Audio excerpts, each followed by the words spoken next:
السلام علیکم پیارے دوستو، اگر تم اس وقت مسکرا سکتے ہو جب تم پوری طرح ٹوٹ چکے ہو تو یقین جانو تمہیں کوئی توڑ نہیں سکتا۔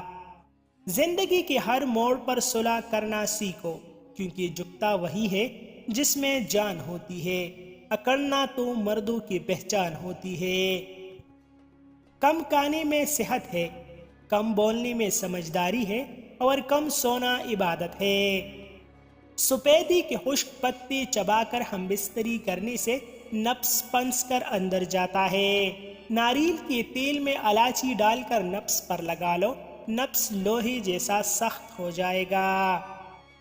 روٹی کی چوری بنا کر کھانے سے روٹی جلدی ہضم ہو جائے گی اور پیٹ کی توند بھی نہیں بڑھے گی۔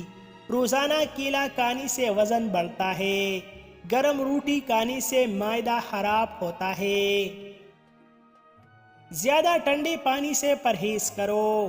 بری رنگ کے بینس کی سری پائے کھانے سے ہتھیار اتنا لمبا کہ عورت کے ناپ تک جائے گی۔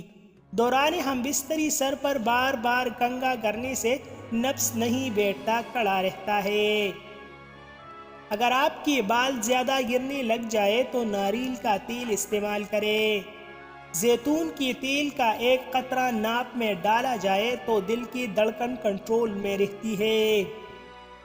زیادہ ٹھنڈے پانی سے نہانے سے گریز کرو، کیونکہ ٹھنڈا پانی انسان کو ضعیف بنا دیتا ہے، لیکن جب گرم پانی سے نہاؤ تو ٹھنڈے پانی سے پاؤں دھو لیا کرو، یہ عمل بیماری سے بچاتا ہے۔